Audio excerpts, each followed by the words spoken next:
some things. Let's look at those who came before us.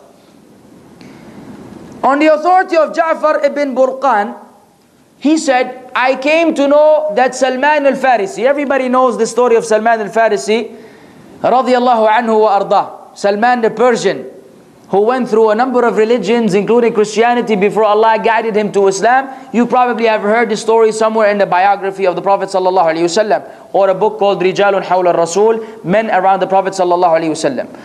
Look what he said, man. Look at this brother's knowledge and wisdom. He used to say, 3 things make me laugh, and 3 things make me cry. 3 things make me laugh, 3 things make me cry. And none of them is a comedy, by the way. Some movie that he saw that made him laugh. You'll see what makes him laugh. He said, I laugh at the one who is hopeful of the world, yet death seeks him.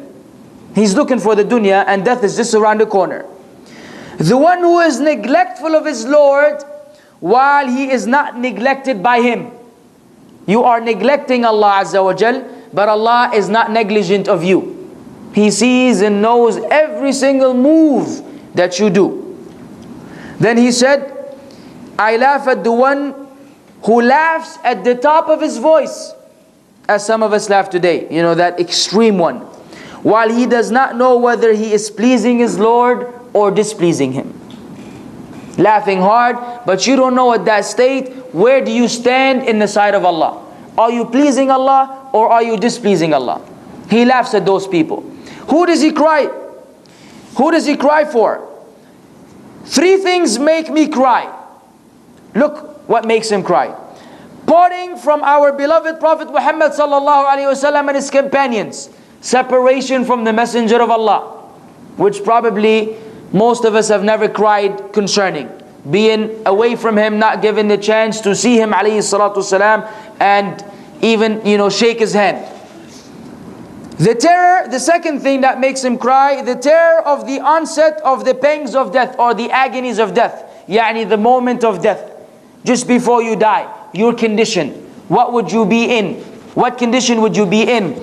And lastly, standing in front of the Lord of the worlds, while not knowing whether I will be turned towards fire or paradise. You don't know where you will end up. No one knows, except those who are giving glad tidings about the Prophet Muhammad sallallahu alaihi wasallam. That makes him cry. That's Salman al-Farisi for you. Hasan al-Basri, Al-Hasan al-Basri, rahimahullah, was fasting one of these voluntary days. And someone brought some water for the Shaykh to break his fast. So he started weeping. They said, why do you weep? He said, I remembered the statement of Allah in the Quraan. وَنَادَى أَصْحَابُ النَّارِ أَصْحَابَ الْجَنَّةِ أَنْ أَفِيضُوا عَلَيْنَا مِنَ الْمَاءِ أَوْ مِمَّا رَزَقَكُمُ اللَّهُ قَالُوا إِنَّ اللَّهَ حَرَّمَهُمَا عَلَى الْكَافِرِينَ. He said, I remembered the statement of Allah in the Qur'an, and the people of the hellfire shall call upon the inhabitants of the paradise. And they will say to them, pour on us some water, or that which Allah has provided you with.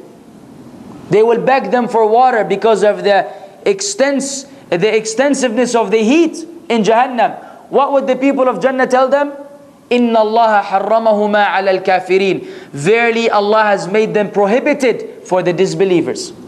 The water and the provision.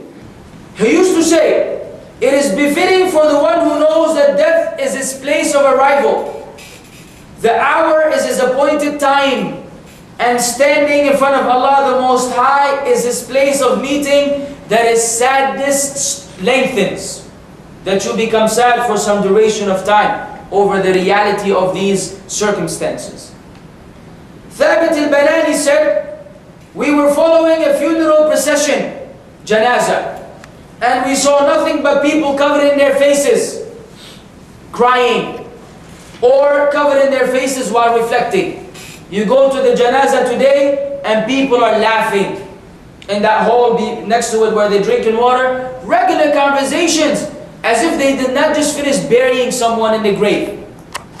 Only few you see are actually affected by the whole funeral procession. Some only take heed. Others, they don't take a reminder.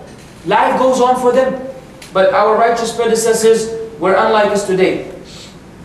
Ibrahim al-Taymi used to say, the one who is not afflicted with sadness and grief should fear being from the people of the fire. Because Allah said that the people of paradise will say, وَقَالُوا الْحَمْدُ لِلَّهِ الَّذِي أَذْهَبَ عَنَّا الْحَزَنَ. The people of the paradise will say, oh, praise is due to Allah who removed grief away from us. So if you don't have grief today, meaning there may be no paradise for you. Umar ibn al-Khattab radiallahu anhu once came in and he saw the Messenger of Allah sallallahu alayhi wa sallam lying down on a straw mat, which left some marks on his back. So he started crying. So the Prophet ﷺ told him, Ya Umar, why do you cry? He said, I thought of Caesars, the Caesars and the Khosrows, Kisra, the kings of the Persians.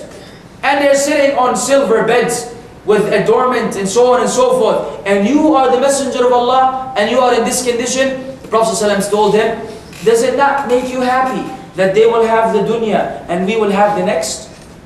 That this world will be for them, but we will have the one to come. Alayhi salatu wasalam, who used to go hungry for months, no fire will be kindled in his house because there was no food to cook. He would live of water and dates with his wife Aisha radiallahu anha. Look at our condition today.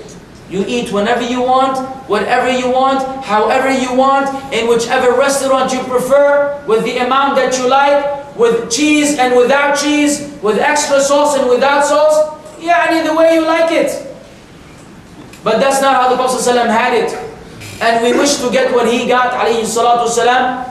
I'm not telling you stop eating, brothers and sisters. Some people go to extreme. We may enjoy the halal, but we should not be overwhelmed with the halal where we leave the obligations of Allah, where we don't fulfill the rights of Allah because we are too entertained in this dunya.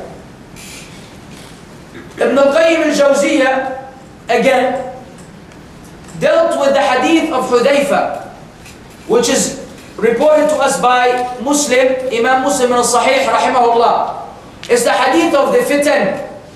The Prophet ﷺ said that fitan, trials and tribulations, will be presented to the hearts as a reed mat is interwoven stick by stick. Like the mats stick one over the other, like that. Fitan, trials and tribulations will be presented to the heart. Any heart which absorbs it will have a black spot put in it. And any heart which rejects it will have a white spot put in it. Until the heart of the one who rejects it become white like a white stone. And the one which absorbs it, it will become like an overturned vessel. The first heart, the Prophet ﷺ said, it will not be affected by any